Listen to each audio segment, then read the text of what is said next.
You look at that. First map done, second map done, and, well, it was something, wasn't it, dupreeh? Yeah, it was good. Yeah. I can barely talk, but it's not because obviously I was screaming, but I'm also a little bit sick. So. Oh, cool. Well, in that case, I'll just kind of... All right.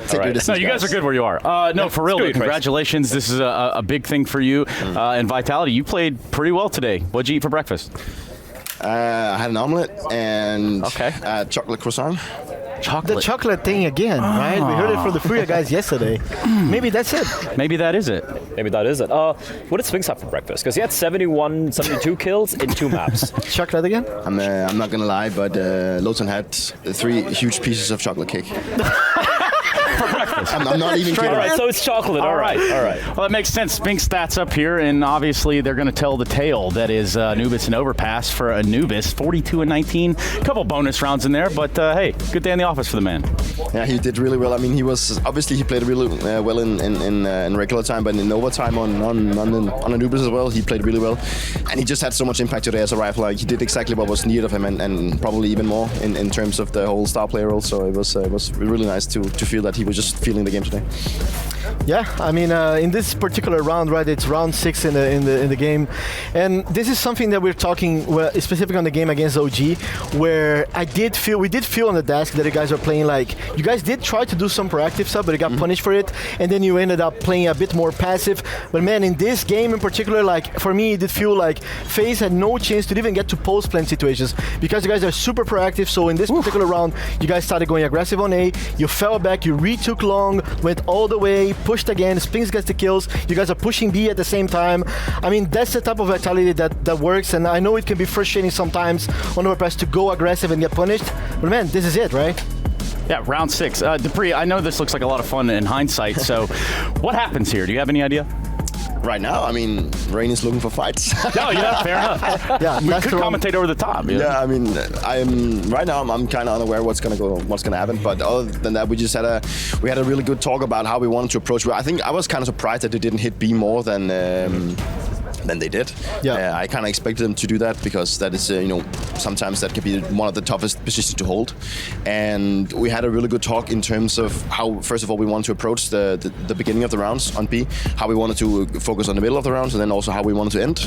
Yeah. And I think also, as you mentioned, the proactivity on O-Pass is something that is really key because if you're just standing still, it's kind of the same as Anubis. If you're standing still waiting for them to execute, you're just going to lose. And you need to go out and get the fights, get the advantages, and get the information so you can rotate around. This was huge from Sphinx, right? Like he retook long, not only gets the info, but also ends up getting the kills here in balloons. And then at the same time as you guys are pushing B, so you also have the water control. I mean, it's just beautiful Counter-Strike, and you guys did this more, like we're just showing one example, but there was plenty of rounds like this on Overpass where FaZe is not being able to get into post-plant situations, and when they were close to that, they're not trading each other well either. So, I mean, it was a great game from Vitality. As this round plays out, right, I want to go back a little bit to Anubis, right? Yeah. So the first few, I think like 5 or 6 rounds for FaZe on their T side, they were just executing, just getting a lot of map control. There's one point where I felt like the call was, and correct me if I'm wrong, just being disruptive, right? Just pushing out. I think the one round we had a little bit of a slightly delayed B pop with a flash. You used to push out and get a couple of kills.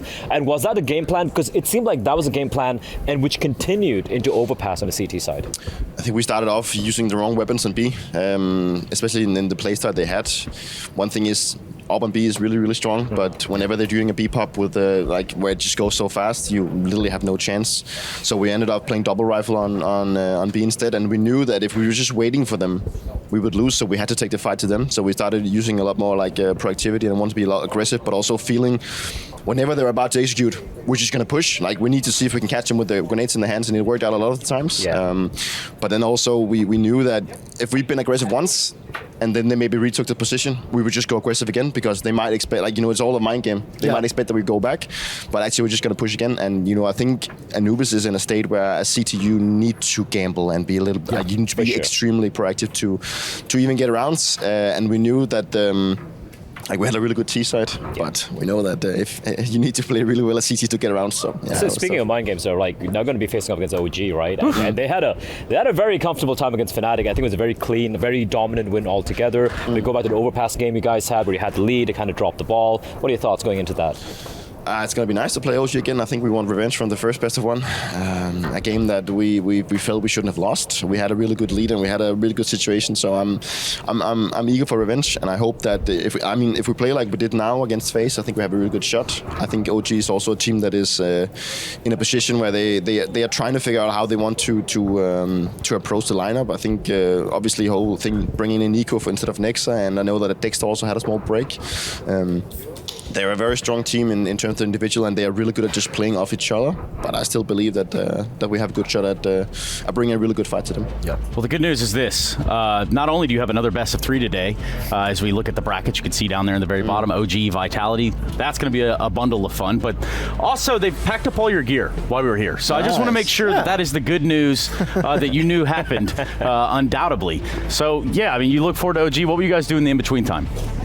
Good question, actually. I think we're going to get something to eat, maybe rest a little bit. I'm not even sure if we can go back to the hotel. I don't think we can. So it's all about, we go back. My manager says so. So we'll go back. Obviously, the coach is just going to prepare in terms of what the veto process is going to be, but also in terms of what maps they expect us to play. But I think I know what is going to happen when we get back to the hostel is the coach is saying, like, guys, you need to just go to your rooms. I don't think we're allowed to sit at the PC, so we're going to be sent to our rooms. And if you can't sleep, just lie down, close your eyes, because you need the energy. And the adrenaline is kind of pumping still from the game against FaZe, so now you need to get in a low and just close your eyes and get ready to bring it back. You know, like exactly. That's a whole thing. Well, get on to it, man. We appreciate your time, and thank you very much. You're welcome.